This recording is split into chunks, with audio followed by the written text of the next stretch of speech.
Assalamualaikum warahmatullahi wabarakatuh.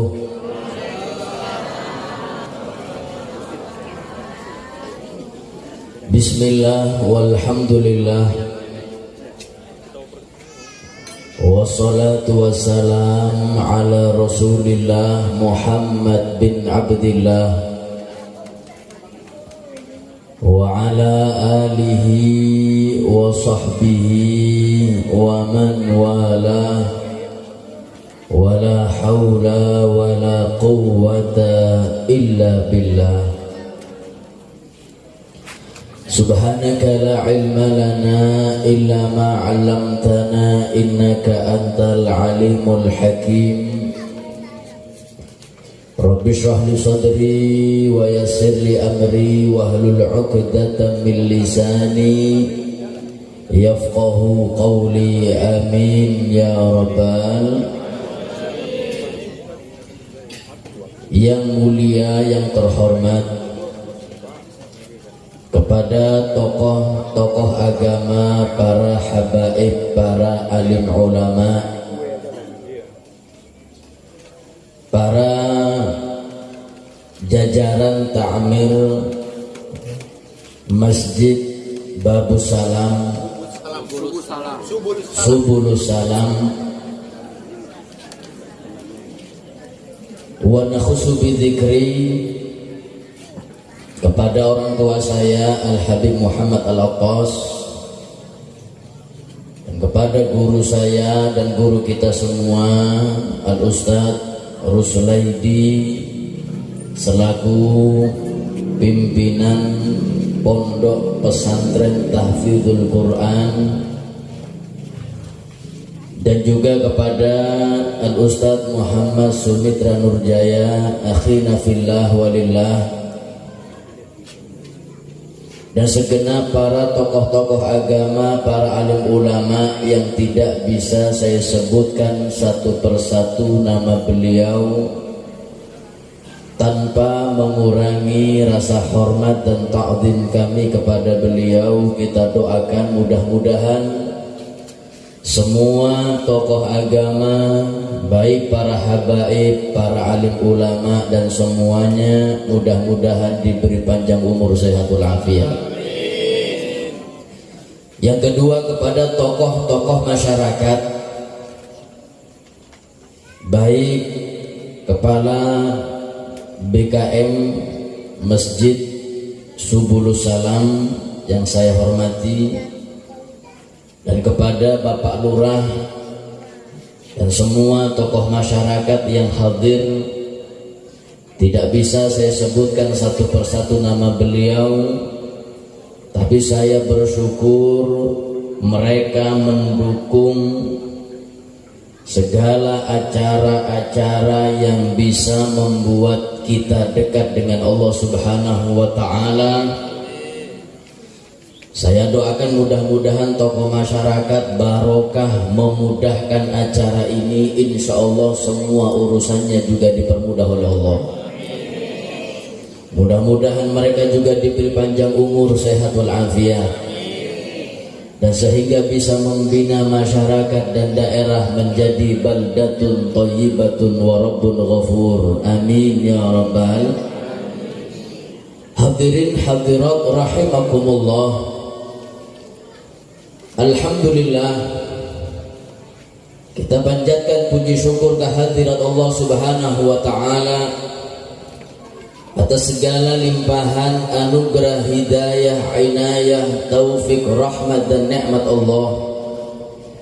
Nikmatul Islam, nikmatul iman, dan nikmat kita menjadi umat baginda Muhammad sallallahu alaihi wasallam. Langkah kita diringankan oleh Allah, hati kita diketuk oleh Allah untuk hadir di tempat yang mulia, di waktu yang mulia, berkumpul bersama orang-orang yang mulia. Saya doakan mudah-mudahan yang hadir semuanya insya Allah tidaklah pulang nantinya dari majlis ini kecuali semua dosanya diampuni oleh Allah, semua hajatnya dikabulkan oleh Allah, diberi panjang umur, sehat walafiat, diberi anak turunan yang soleh dan solehat, yang istiqamah beribadah kepada Allah, dan insya Allah semuanya tidaklah wafat nanti kecuali husnul khatimah. Amin ya rabbal. Hadirin hadirat rahimakumullah, di dalam kitab Al-Jawahirul Lu'lu'iyah, syarah daripada Arba'in Nawawiyah, ada perkataan Sayyiduna Luqmanul Hakim. Beliau mengatakan, arba'atun tarfa'ul mar'a wa in qalla ilmuhu wa amaluh. Ada 4 perkara yang bisa mempunyai 4 perkara ini, derajatnya akan dinaikkan oleh Allah meskipun ilmunya sedikit, amalnya yang wajib saja, tapi derajatnya akan dinaikkan tinggi oleh Allah Subhanahu wa ta'ala dengan 4 perkara ini. Mudah-mudahan derajat kita semua dinaikkan oleh Allah.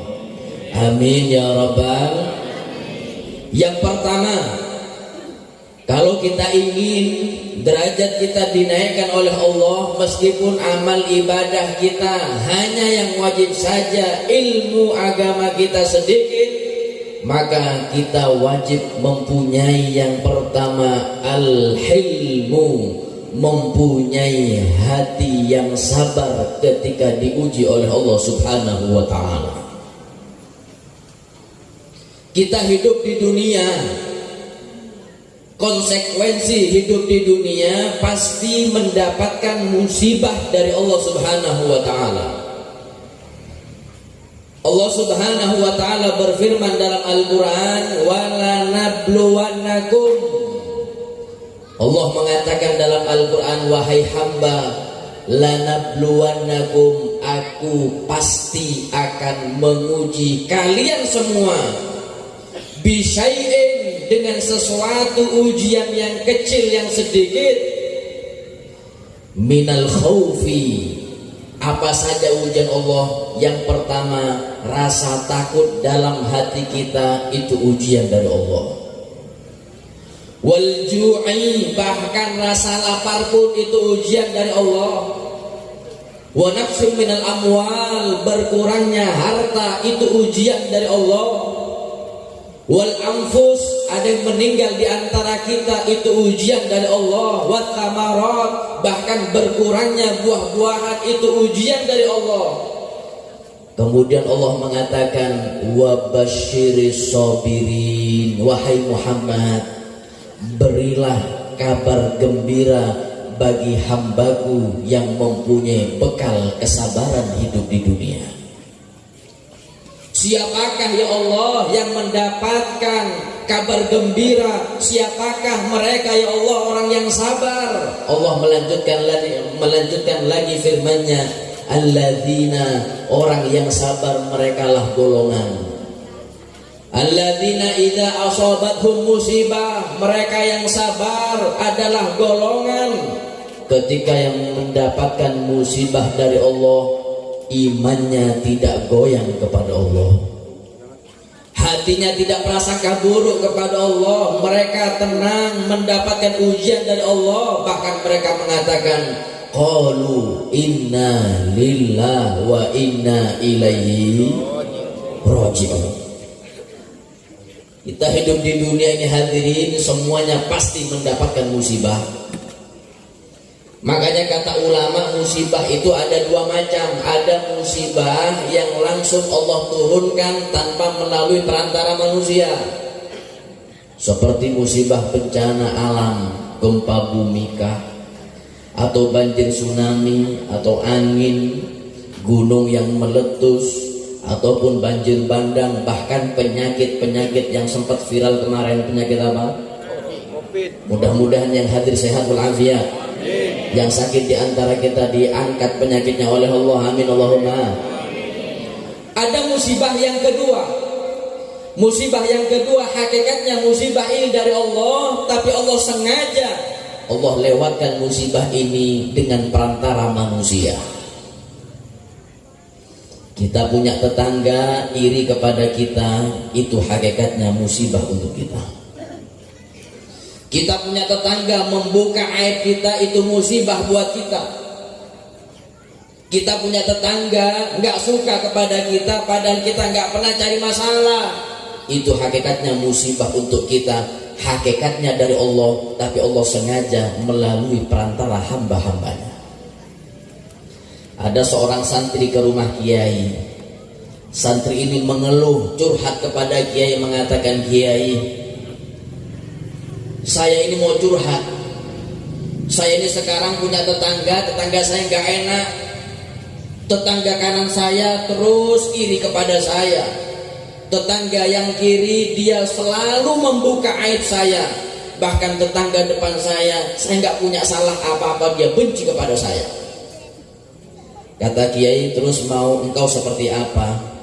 Kata muridnya, "Mungkin kiai, tuan guru, punya pandangan tanah kosong yang cocok saya bangun rumah dengan satu syarat.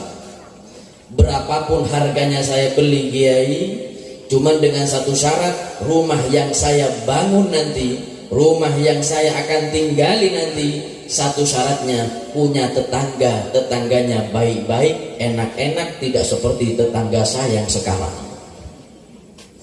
Kata kiai, "Kalau maunya kau seperti itu, saya punya pandangan cocok kau bangun rumah di situ."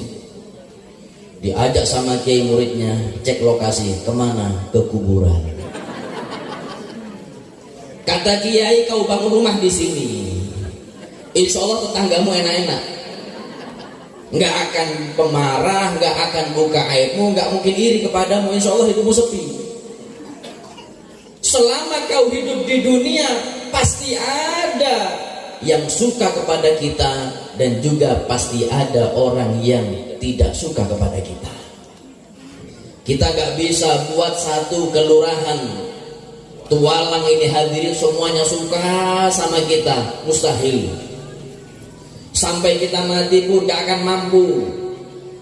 Kita ini kan sudah hafal. Nabi Muhammad mengatakan, al-insan mahalul khotok wan nisyan. Manusia itu tempatnya khilaf, tempat lalai, tempat lupa, tempat salah, yaitu manusia. Jadi maklum, Al-Imamul Ghazali beliau mengatakan, al-insan lahu muhib wa mubghid. Namanya manusia, biasa ada orang yang suka sama kita, juga ada pula yang tidak suka sama kita. Lah terus pertanyaannya, Habib, siapa yang suka sama kita? Maka jawabannya ada pada diri kita masing-masing. Kalau kita ahli ibadah, ahli sholat, istiqomah dalam ibadah, berarti yang benci kepada kita mereka yang jauh dan mereka yang maksiat kepada Allah Subhanahu wa ta'ala. Sebaliknya kalau kita naudzubillah orang-orang yang lalai kepada Allah, banyak maksiat kepada Allah, maka yang akan menjauh dari kita mereka yang dekat dengan Allah Subhanahu wa ta'ala. Makanya modal kita hidup di dunia ini sabar. Sayyidina Ali bin Abi Thalib beliau mengatakan, as-sabru bimanzilatil iman karroksi minal jasad. Posisi sabar di dalam keimanan sama dengan posisi kepala pada jasad kita. La hayata liman la ra'salah. Siapapun manusia, lengkap tangannya, lengkap kakinya, tapi kalau gak punya kepala, siapa yang bisa hidup? Sama dengan iman, la imana liman la sabrolah. Gak bisa dikatakan imannya kuat kalau dia hidup di dunia tidak punya bekal kesabaran. Sayyidina Abdullah bin Abbas, beliau membagi sabar itu 3 tingkatan. Yang pertama, as-sabru ala ta'ah, sabar dalam menjalankan ibadah dan taat kepada Allah. Kita bangun subuh, maaf meskipun jujur hadirin lebih enak tidur daripada sholat. Kita bangun, sabar, ambil wudhu, sholat 2 rakaat. berarti kita termasuk hamba yang sabar menjalankan ibadah kepada Allah. Kayak seperti malam yang mulia ini, kita duduk dari jam 8 malam tadi hadirin. Masya Allah, dari jam 8 kita duduk berkumpul. Meskipun saya lihat ibu-ibu sudah tolah-toleh berapa kali. Ada yang kipas-kipas, tapi Masya Allah sabar, gak ada yang pulang. Ini berarti kita duduk sabar untuk menjalankan ibadah kepada Allah, bersolawat kepada Nabi Muhammad, mendengarkan ilmu agama. Ini semuanya ibadah. Kata Abdullah bin Abbas, siapapun hamba yang sabar menjalankan ibadahnya kepada Allah, jangan khawatir, nanti derajat kita fi yaumil qiyamah akan dinaikkan oleh Allah 300 derajat. Amin Allahumma. Yang kedua, as-sabru 'alal ma'siyah, sabar menjauh dari maksiat. Kita tahu hukum berbohong itu hukumnya haram. Saya tanya ibu-ibu, hukumnya buka aib tetangga hukumnya haram, gosip hukumnya haram. Makanya yang bapak-bapak hati-hati, jangan senang buka aib orang lain. Kalau ibu-ibu buka aib orang lain sudah bawaannya aja. Kadang Masya Allah ibu-ibu ini kalau sudah agak gosip sekali langsung pusing kepalanya hari ini. Sekali gosip sehat walafiat. Kita menjauh dari maksiat, kita sabar atas menjauh dari maksiat, kita tahan anggota tubuh kita nggak maksiat kepada Allah. Nanti di hari kiamat derajatnya ditambah 600 oleh Allah Subhanahu wa ta'ala. Yang terakhir, yang paling tinggi derajatnya siapa? Mereka yang sabar menahan ujian musibah dari Allah Subhanahu wa ta'ala. Makanya lihat Nabi Muhammad SAW, kurang mulia apa Rasulullah? Hidupnya Nabi Muhammad itu nggak pernah maksiat. Nabi Muhammad itu kalau sholat diriwayatkan hingga kakinya bengkak, padahal nggak punya dosa. Ini orang tualang Masya Allah belum sholat bengkak duluan hadirin. Yang asam aurat, yang kolesterol, bengkak kakinya akhirnya gak sholat. Ini Nabi Muhammad hidupnya gak pernah berbuat dosa, sholat sampai kakinya bengkak, hidupnya untuk ibadah. Lihat ujian untuk Nabi. Rasulullah dilempar batu sampai berdarah pernah.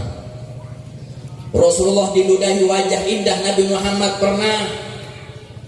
Nabi Muhammad ketika sholat di hadapan Ka'bah diletakkan kotoran onta pernah. Tapi lihat akhlak Rasulullah, tidak pernah membalas kejahatan orang lain dengan kejahatan. Nabi Muhammad tidak pernah membalas keburukan orang lain dengan keburukan. Kejahatan mereka Nabi Muhammad membalas dengan doa supaya mereka dapat hidayah dan taufik dari Allah. Ini akhlak Nabi, sabar. Makanya saya heran kalau ada orang Medan, khususnya Kelurahan Tualang, kadang ada di antara kita dengan bangganya mengatakan, Habib, saya ini Bib, kalau tetangga saya berbuat baik sama saya bisa berbuat lebih baik kepada mereka. Tapi hati-hati, jangan macam-macam. Kalau tetangga saya jahat kepada saya bisa berbuat lebih jahat kepada mereka. Ada orang seperti ini? Ada orang seperti ini? Hadir orangnya? Gak tahu malu itu hadirnya. Ini bukan akhlak Nabi Muhammad. Akhlak Rasulullah itu ketika orang lain berbuat baik kepada Nabi, Rasulullah membalas dengan yang lebih baik.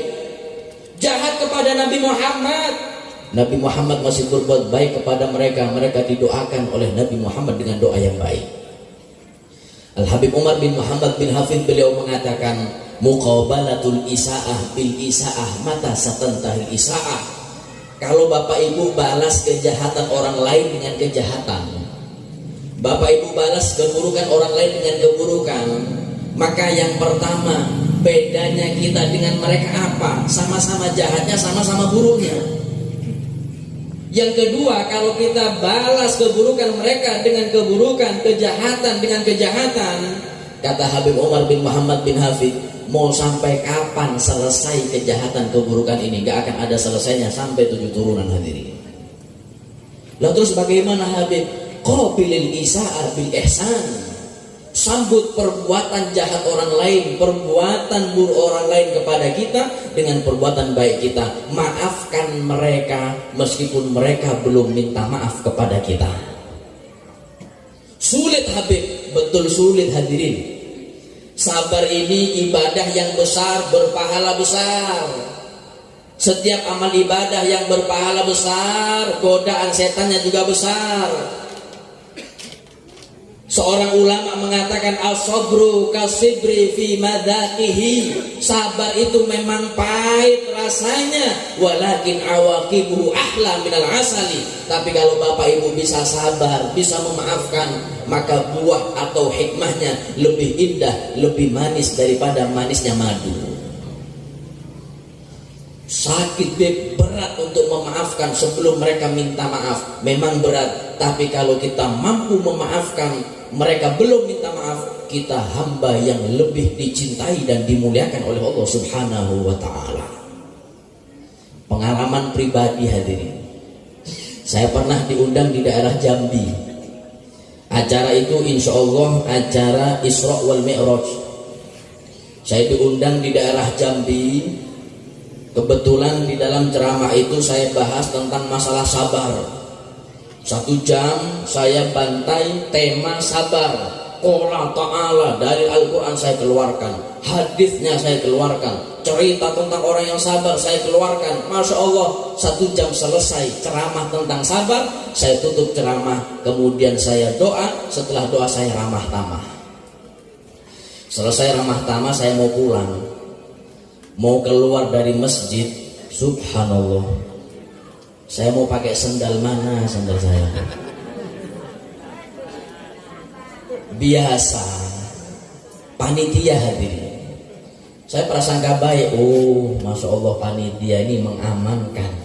Bahasanya mengamankan, menyimpan sandal saya. Saya panggil panitia, panitia tolong sandal saya di mana, saya mau pulang. Karena saya pernah tinggal di Jambi selama 2 tahun. Kata panitia, Habib, minta maaf Habib, barusan saya melihat sandal Habib di sini. Loh, sekarang kok gak ada? Ya Allah be, ini ada orang yang minjem tanpa izin. Ini bahasanya halus nih Habib. Kasarannya sandal saya kemalingan, kecolongan. Masya Allah, ketika saya mendengar sandal saya hilang, rasa amarah itu ada, naik akhirnya.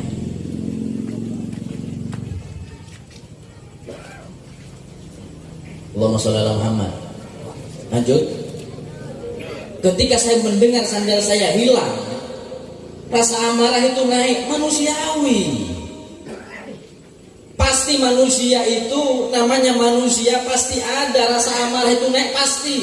Nabi Muhammad mengatakan al-mu'min sari'ul ghadab wa sari'ul ridha. Orang Islam itu cepat naik rasa amarahnya. Nabi Muhammad gak mengatakan orang Islam gak punya marah, tidak.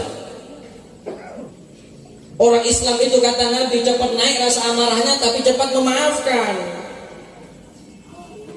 Wa kamalul iman, dan sempurnanya iman, badi'ul ghadab sari'ul ridha. Paling sempurnanya lagi iman seorang Islam, seorang Muslim, mereka tidak mudah naik rasa amarahnya, tapi ketika marah langsung memaafkan. Ini yang sempurna. Jangan percaya kalau ada orang katakan, Habib, saya ini Beb, selama hidup 50 tahun gak pernah marah. Bohong. Ketika saya tahu sandal saya hilang, naik rasa amarah. Waduh, saya mau marah, cuma saya gak bisa marah. Mengapa Beb gak bisa marah? Tadi saya ceramah 1 jam bahas masalah sabar, gak bisa marah. Akhirnya karena saya gak bisa marah, saya pura-pura senyum.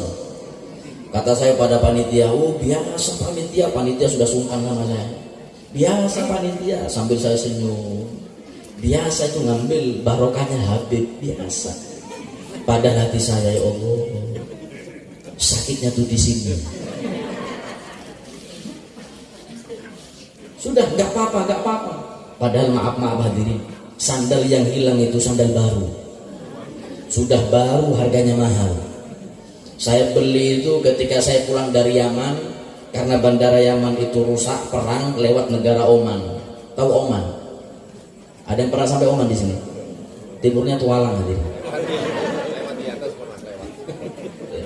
Timurnya Tualang. Saya sampai Oman, saya jalan-jalan di Oman, ada sandal bagus dari kulit, harganya kalau rupiah hampir 1,5 juta saya beli. Subhanallah, saya beli, nggak saya pakai di Indonesia. Sampai di Indonesia, saya pakai ke satu acara di Jambi. Subhanallah, setelah acara hilang sandalnya. Panitia ini sudah sungkan. Ya Allah Habib, saya minta maaf Habib, saya nggak tahu, saya ini teledor. Kata panitia, ya sudah Habib, menebus rasa salah saya minta waktu untuk Habib 15 menit duduk yang manis. Saya belikan sandal baru untuk Habib. Masya Allah. Saya mendengar sandal baru hadirin, saya menjawab, panitia jangankan 15 menit, sandal baru nggak apa-apa, 2 jam saya tunggu. Saya sudah ngomong dalam hati, sandal baru ini buah sabar ini hadirin. Lebih manis daripada madu. Sandal bekas dapat sandal baru. Subhanallah, panitia itu pergi membeli sandal baru, setengah jam datang mengatakan, Habib ini sandal barunya. Kata saya, mana sandal barunya? Dibuka sandal baru, memang baru, tapi sandal jepit warna kuning. Saya ingat mereknya Swallow. Insya Allah gak akan lupa sampai saya mati, gak akan lupa hari ini. Ya Allah, saya bayangkan, ya Allah, sandal 1,5 juta turun 15.000. Ya sudah, namanya sudah musibah. Daripada saya pulang ke rumah gak pakai sandal, saya pakai sandal. Sampai di rumah, saya lepas sandal saya masuk ke dalam rumah, ganti baju, saya sholat. Selesai sholat, saya mau lanjut ke pengajian.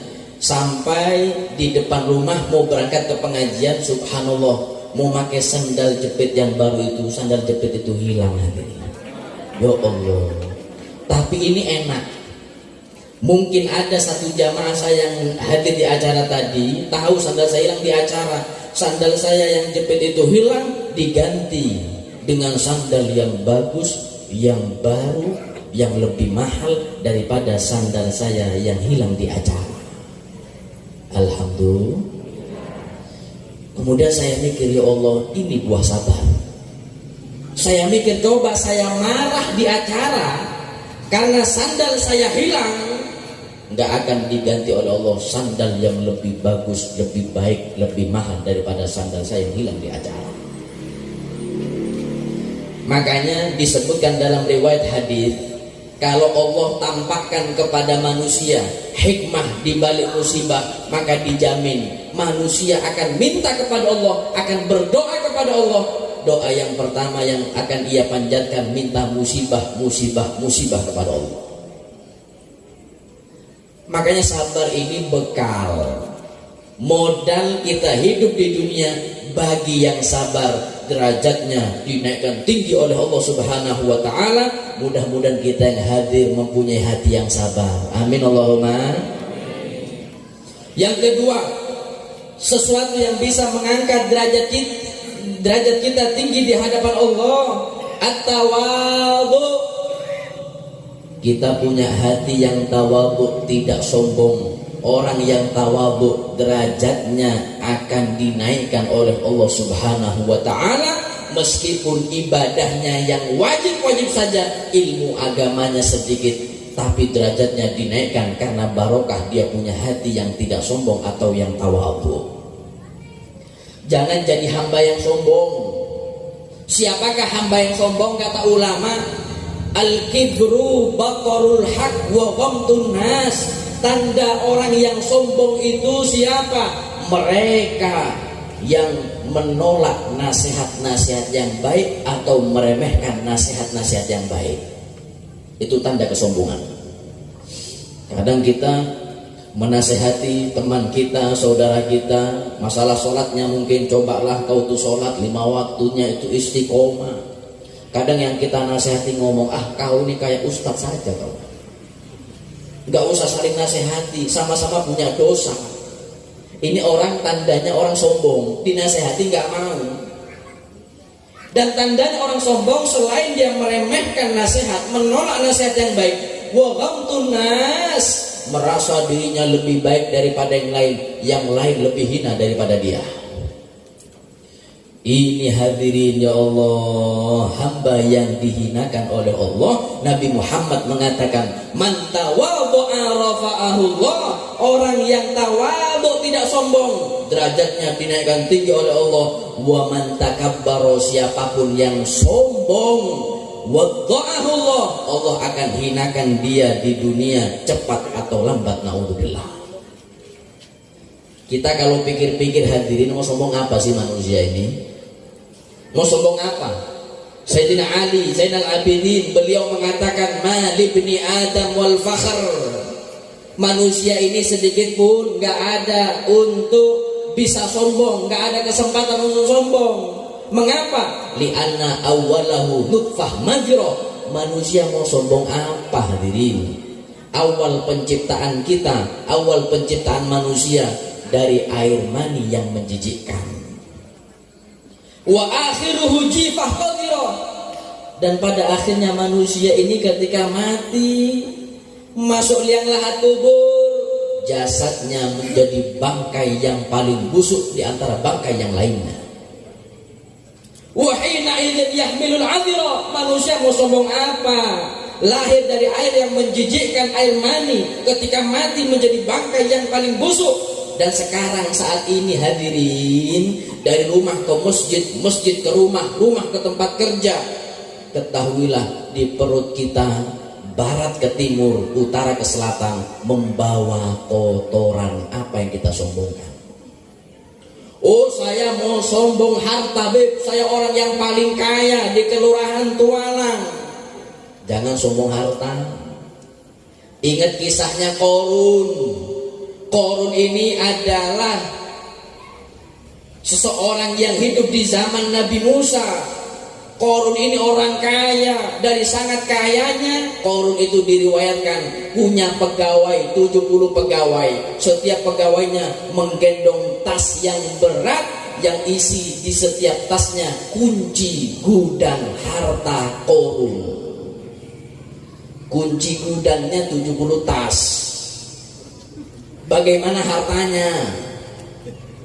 Orang kaya sekarang, so kaya apapun masih bisa masuk kantong hadirin hartanya. Ini Qorun orang yang kaya, tapi ingat ketika Qorun tidak beriman kepada Nabi Musa, Qorun sombong. Qorun mengatakan kepada para pegawainya, keluarkan harta saya mau kasih tahu kepada masyarakat. Dikeluarkan hartanya semua. Sombong Qorun itu dihinakan oleh Allah, ditenggelamkan Qorun bersama hartanya ke dalam tanah, naudzubillah. Mau sombong apa? Saya beb sombong ibadah saja. Saya memang bukan orang yang kaya, tapi saya ahli ibadah. Saya itu sholat malam nggak pernah absen, puasa sunnah tiap hari, beb, lebaran saya puasa. Mungkin hadirin, dari saking masya Allahnya puasa sunnahnya tiap hari. Saya mau sombong ibadah, beb, jangan sombong ibadah. Ingat iblis. Iblis itu makhluk Allah yang dahulunya ibadah kepada Allah. Diriwayatkan tidak ada tempat di surga kecuali tempat di surga itu sudah digunakan iblis untuk sujud kepada Allah Subhanahu wa taala. Tapi ingat ketika Allah menciptakan Nabi Adam, Allah menyuruh penduduk langit untuk sujud kepada Adam, termasuk iblis diperintahkan sujud kepada Adam. Semuanya sujud kecuali iblis. Aba wastakbar, iblis tidak mau sujud. Kata Allah, mengapa iblis kau tidak mau sujud kepada Adam, padahal itu perintahku? Iblis menjawab, ana khairun minhu, tidak mau sujud kepada Adam ya Allah karena saya lebih baik daripada Adam. Makanya hati-hati. Iblis menjawabnya, saya lebih baik daripada Adam. Kata ulama, setiap orang kalau di hatinya ada keyakinan dirinya lebih baik daripada yang lain, berarti di hatinya ada sifatnya iblis, naudzubillah. Iblis mengatakan apa? Ana khairun minhu, saya lebih baik daripada Adam. Khalaqtani min nar wa khalaqtahu min tin. kau ciptakan aku dari api, kau ciptakan Adam dari tanah, jelas aku yang lebih mulia. Apa yang diperbuat Allah kepada iblis? Iblis dilaknat oleh Allah ila yaumil qiyamah, sampai kiamat. Pertanyaannya, mana sujudnya iblis? Mana? Ini iblis enak-enak di surga, dilaknat oleh Allah. Loh, yang heran orang tua alang ini mau sombong apanya? Belum tentu masuk surga sudah sombong. Mau diusir kemana ini hadirin? Belum tentu dia masuk surga sombong. Makanya hati-hati, gak ada kesombongan harta. Apalagi yang sombong harta ini kasihan hadirin. Harta ini gak ada yang dibawa mati. Adakah di tualang ini kain kafan punya kantong, punya saku, adakah? Mungkin ada di kelurahan tualang ini hadirin kain kafan ada kantongnya isinya ATM, kunci rumah, kunci mobil ada. Kain kafan kita ini polos. Maknanya kita itu mati, masuk liang lahat kubur, gak membawa harta. Apa yang kita sombongkan daripada harta? Makanya orang yang sombong harta banyak belajar kepada tukang parkir yang di mall-mall hati. Belajar kepada mereka. Lihat tukang parkir, saya tanya tukang parkir yang ada di mall itu, saya tanya tukang parkir, mobil apa yang tidak ada di belakang tukang parkir? Lengkap mobilnya. Avanza ada, mobil Alphard ada, mobil apa lagi? Yang BMW, Mercedes-Benz ada di belakang tukang parkir. Cuman yang saya tanya, pernahkah kita melihat tukang parkir itu sombong? Mungkin ada tukang parkir, manusia lihat lu, belakang saya di mobil-mobil mewah. Ada? Diam tukang parkir. Karena tukang parkir ini sadar yang di belakang saya ini bukan milik saya, titipan. Mobil yang di belakang tukang parkir diambil sama pemiliknya, gak nangis, senyum, kipas-kipas uang, alhamdulillah. Nah, orang yang sombong dengan harta, kasihan hadirin. Dia menganggap hartanya itu milik dia, padahal pada hakikatnya harta itu adalah titipan dari Allah Subhanahu wa taala. Makanya jadi hamba yang tawadhu. Jangankan manusia kalau tawadhu, benda, sesuatu kalau tawadhu dimuliakan oleh Allah Subhanahu wa taala. Ada satu cerita, saya pernah belajar kepada Habib Ali Masyhur, saudara daripada Al Habib Umar bin Muhammad bin Hafid. Beliau sudah meninggal, radhiyallahu taala anhu wa rahimahullah rahmatal abrar. Saya pernah belajar kepada beliau. Beliau tuh pernah bercerita tentang bab atau sesuatu yang tawadhu dimuliakan oleh Allah Subhanahu wa taala. Jangankan manusianya, kata beliau. Beliau bercerita, disebutkan di dalam kitab, kata beliau, 5 jari kita ini hadirin disebutkan di dalam kitab, ada cerita 5 jari kita ini tanah kosfisei. 5 jari kita ini saling sombong menyombong. Pertama, jempol itu sombong. Jempol itu mengatakan kepada jari yang lain, ya ayyatuhal asabi', wahai jari yang lain, ana khairukum, kata jempol, aku lebih baik di antara kalian, li'anni aqwakum, karena aku jempol adalah jari yang paling kuat di antara kalian.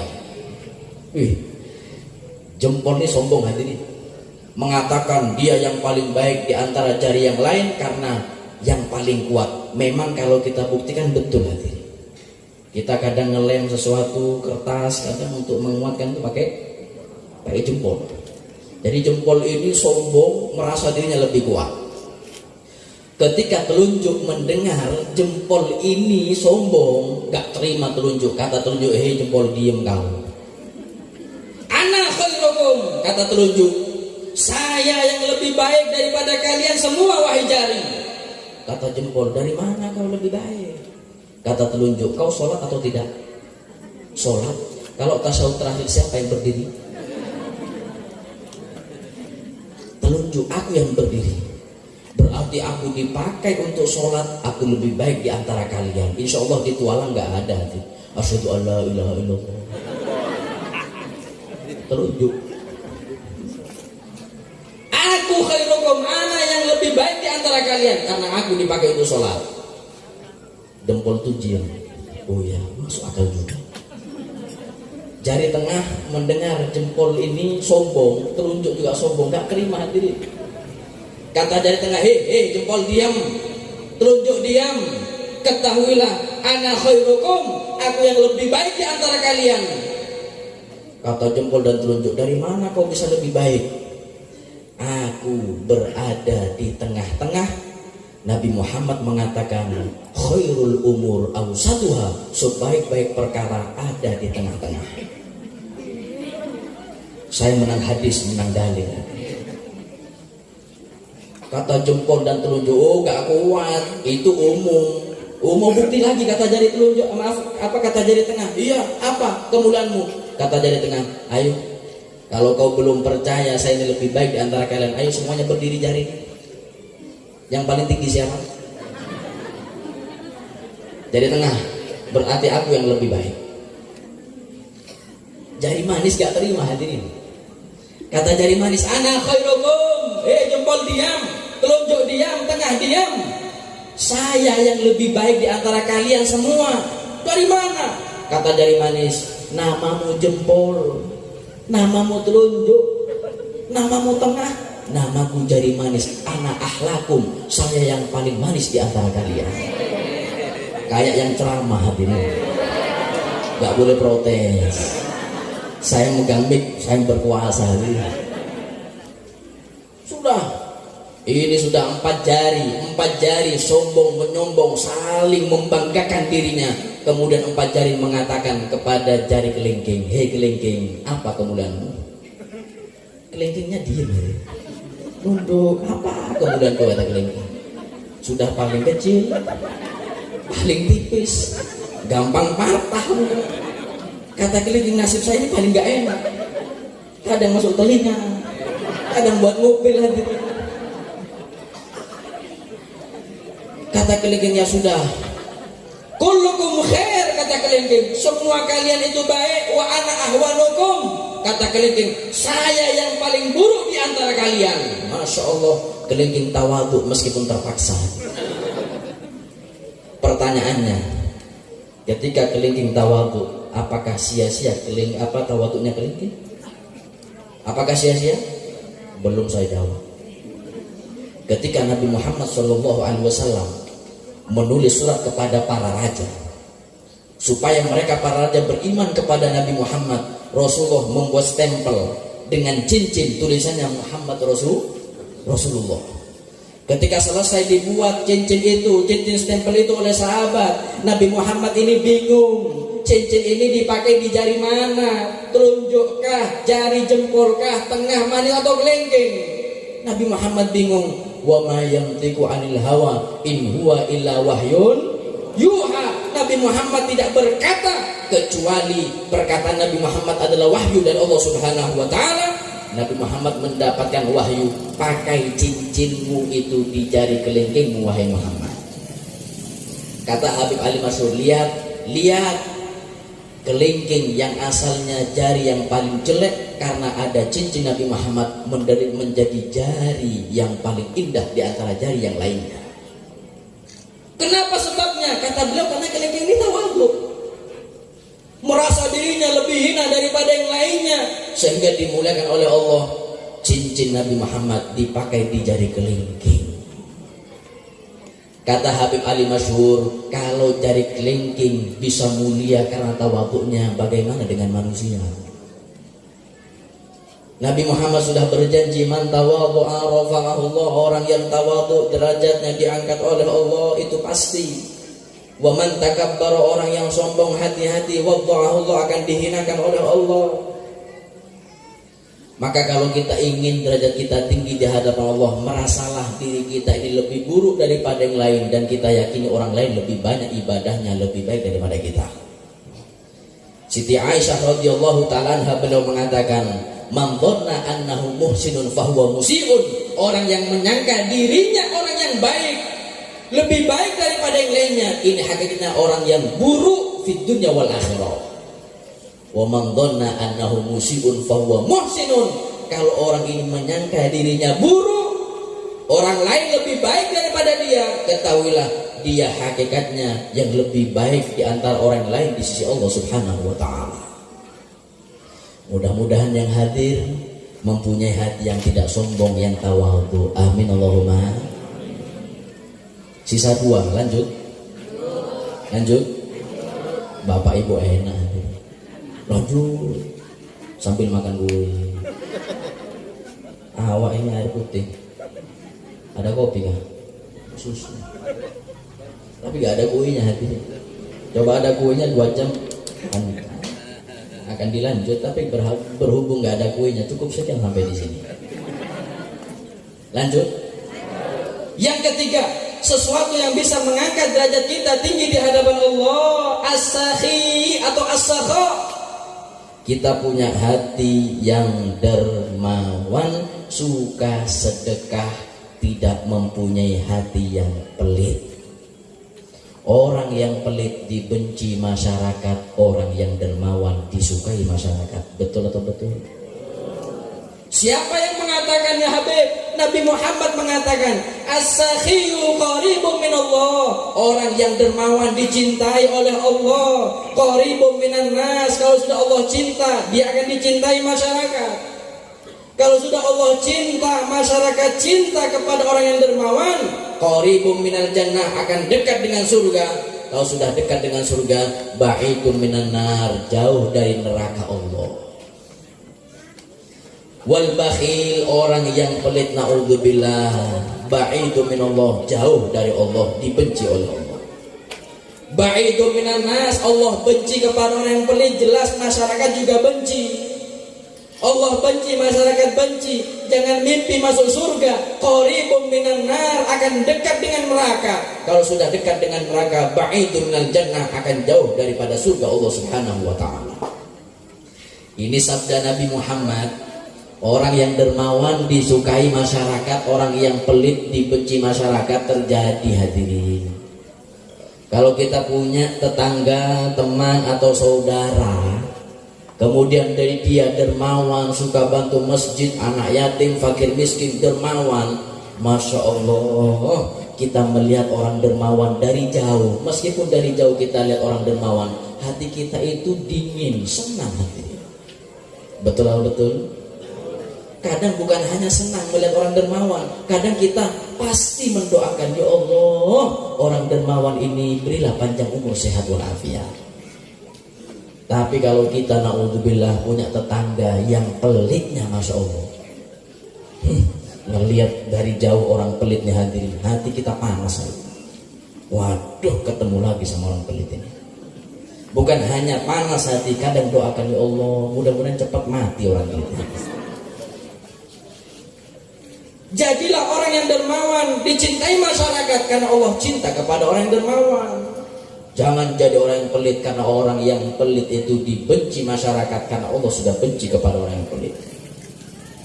Makanya sedekah itu bukan tergantung nominal. Jangan nunggu kaya baru sedekah. Kalau bapak ibu nunggu kaya baru mau sedekah, dijamin kalau kaya nanti gak akan sedekah-sedekah. Tapi sedekahlah untuk jadi orang kaya, bukan nunggu kaya baru sedekah. Sedekah itu tergantung kemampuan kita. Kata ulama, as-sadaqah minal aghniyai hasanun. Sedekah kalau keluar dari tangan orang kaya, bagus. Orang kaya dermawan, bagus, mulia. Ada orang kaya di Tualang, bantu masjid Subul Salam 5 juta, bagus, bagus. Dia orang kaya dermawan. Bahkan dalam kitab disebutkan, kalau ada orang kaya yang dermawan, suka sedekah, nanti di hari kiamat tidak akan dihisap hartanya oleh Allah Subhanahu wa ta'ala. Orang kaya sedekah bagus. Sedekah yang keluar dari tangan orang kaya itu mulia. Wa minal fuqara'i ahsan. Tapi kalau sedekah itu keluar dari tangan orang yang tidak kaya, lebih mulia, lebih bagus. Kok bisa Habib? Kok bisa lebih mulia orang yang tidak kaya sedekah daripada orang kaya sedekah? Betul hadirin. Allahumma sholli ala Muhammad. Silakan.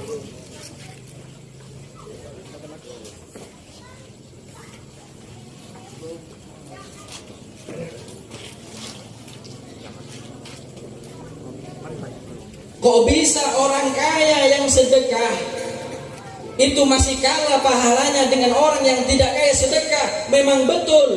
Kalau ada orang kaya bantu masjidnya 5 juta bagus, tapi ingat yang masuk masjid 5 juta, yang di ATM bank masih ada sisa 5 miliar. Masih berapa persen yang disedekahkan? 0,001%-nya nanti. Tapi kalau ada orang yang tidak kaya, mungkin gajinya sebulan hanya 2 juta, tapi tiap bulan dia rutin sedekah kepada fakir miskin, kepada masjid, mungkin 1 juta, lebih besar pahalanya, lebih mulia, karena orang ini sudah mensedekahkan separuh daripada uang yang dia punya. Makanya jangan ada di hati kita ini sifat takut miskin. Hilangkan sifat takut miskin. Kalau miskinnya nggak masalah. Nabi Muhammad itu setelah kejadian Isra wal Mi'raj, ketika Nabi Muhammad tahu di surga banyak penduduk miskin yang sabar atas kemiskinannya, Nabi Muhammad setiap kali selesai sholat, Nabi Muhammad berdoa kepada Allah, Allahumma hini miskinan, ya Allah hidupkan saya jadi orang miskin. Wa amitni miskinan, sampai mati Allah wafatkan saya dalam keadaan miskin. Wa sunni fi zumratil masakin, sampai kiamat kumpulkan saya bersama kelompok orang miskin. Nabi kita Muhammad doa 5 kali sehari, minta miskin, mati dalam keadaan miskin, berkumpul bersama orang miskin. Ini doa Nabi minta miskin. Saya tanya orang tua lah, pernah doa minta miskin? Ya Allah miskin, ya Allah, pernah? Jangan coba-coba. Saya yakin sekali doa Bapak Ibu minta miskin, insya Allah kabul. Belum doa miskin duluan hadir. Makanya miskin, kata ulama, miskin itu memang ada 2, ada miskin ikhtiari, ada miskin ittirari. Ada miskin itu memang kemauannya dia sendiri, seperti Nabi Muhammad. Nabi Muhammad mau kaya, bisa hadirin, sangat bisa. Nabi Muhammad ditawarkan oleh malaikat Jibril. Kata malaikat Jibril, ya Muhammad, kalau kau mau batha'u Makkah, tanah Makkah ini Allah jadikan emas, Allah akan jadikan emas dan Allah berikan kepadamu. Apa kata Nabi Muhammad? Saya enggak mau. Saya maunya lapar sehari, kenyang sehari. Allahumma sholli ala Muhammad. Nabi Muhammad bisa kaya, tapi Nabi Muhammad milih miskin. Berarti miskinnya Nabi Muhammad karena kemauan diri Nabi Muhammad sendiri. Para orang-orang soleh, para wali-wali Allah, mereka bukan enggak mau kaya, bukan enggak bisa kaya, bisa hadirin. Cuman mereka gak cinta kepada dunia. Lebih baik saya miskin supaya saya tidak ada hisab yang lama di sisi Allah Subhanahu wa ta'ala. Miskinnya memang kemauannya. Ada yang kedua, miskin ittirori, terpaksa miskin. Ini miskinnya kita, mau gak mau nasib kita miskinnya hadir. Tapi saya doakan mudah-mudahan yang hadir menjadi orang yang kaya, orang yang dermawan. Amin Allahumma. Ayo sedekah. Jangan kita malas untuk sedekah. Yang sedekah akan diberi panjang umur, sehat wal afiat. Rezekinya ditambah oleh Allah, ditambah dan ditambah. Tapi yang pelit tidak akan bertambah, hartanya akan berkurang. Bapak Ibu tengok, perhatikan orang-orang yang kaya, yang dahulunya kaya kemudian dia bangkrut. Kadang dia curhat sama kita, saya dulu tuh orang kaya, cuma saya bangkrut. Coba tanya, ketika kaya dia tunaikan zakat, sedekah atau tidak? Pasti jawabnya, oh ya saya lupa zakat. Dia yang menyebabkan sendiri hartanya bangkrut, dia karena dia gak tunaikan zakatnya. Nabi Muhammad sudah menjamin hasinu amwalakum bizakah, bentengi harta kalian dengan zakat, jaga harta kalian dengan zakat. Orang yang senang mengeluarkan zakat, gak mampu berzakat, dia senang sedekah, hartanya aman, gak mungkin bangkrut. Tapi orang yang mampu zakat, dia tidak mau zakat, hati-hati, Allah akan ambil hartanya dengan cara yang lain selain zakat. Anaknya kecelakaan habis 100 juta, bisa. Atau dianya yang sakit operasi habis 300 juta, bisa. Atau uangnya ditipu 3M, bisa. Tapi kalau orang yang senang sedekah, baik yang wajib atau sunnah, yang wajib yaitu zakat, yang sunnah itu sedekah, maka dijamin hartanya bertambah, hartanya suci, dan hartanya akan diberkahi oleh Allah Subhanahu wa ta'ala. Mudah-mudahan yang hadir menjadi orang yang dermawan. Yang keempat, yang terakhir, sudah malam ya hadirin. Kalau ingin derajat kita tinggi di hadapan Allah, bil akhlaqil karimah, dengan akhlak yang mulia, tiada lain akhlak seperti akhlak Nabi Muhammad sallallahu alaihi. Khiyarukum ahasinukum akhlaqo, kata Nabi Muhammad, paling baik di antara kita bukan yang hartanya banyak. Paling baik di antara kalian bukan yang tinggi jabatannya, kata Nabi, bukan. Khiyarukum ahasinukum akhlaqo, paling baik di antara kalian yang paling baik akhlaknya. Mudah-mudahan kita mempunyai akhlak seperti akhlak Nabi Muhammad. Anak kita mempunyai akhlak seperti Nabi Muhammad. Anak perempuan kita mempunyai akhlak seperti Siti Fatimah Zahra. Amin Allahumma. Dengan 4 ini, yang pertama sabar, yang kedua tawadhu tidak sombong, yang ketiga dia dermawan, yang keempat akhlak yang baik, derajatnya akan ditinggikan oleh Allah meskipun ibadahnya yang wajib saja, meskipun dia ilmunya sedikit, tapi dia dicintai oleh Allah Subhanahu wa taala. Mudah-mudahan kita yang hadir diberi hati yang sabar oleh Allah. Yang hadir insya Allah diberi sifat tawadhu tidak sombong. Yang hadir insya Allah dijadikan hamba yang dermawan, suka sedekah. Dan yang keempat, insya Allah yang hadir mempunyai akhlak yang mulia seperti Nabi Muhammad sallallahu alaihi wasallam. Amin ya rabbal alamin. Wa sallallahu ala sayyidina Muhammadin wa ala alihi wa sahbihi wasallam. Walhamdulillahi rabbil alamin. Assalamualaikum warahmatullahi wabarakatuh.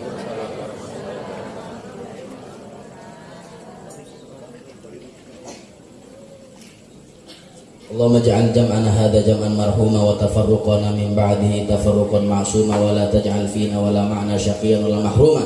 Allahumma inna nas'aluka ziyadatan fid din wa barakatan fil umri wa sihhatan fil jasad wa sihhatan fil rizqi wa taubatan qabla al maut wa syahadatan 'inda al maut wa maghfiratan ba'da al maut wa 'afwan 'inda al hisab wa amanan min al 'adzab wa nasiban min al jannah warzuqna an-nadhira wajhil karim. Rabbana atina fid dunya hasanah wa fil akhirati hasanah wa qina adzabannar. Wa sallallahu ala sayyidina Muhammadin wa ala alihi wa sahbihi wasallam. Alhamdulillahi rabbil alamin. Al-Fatihah.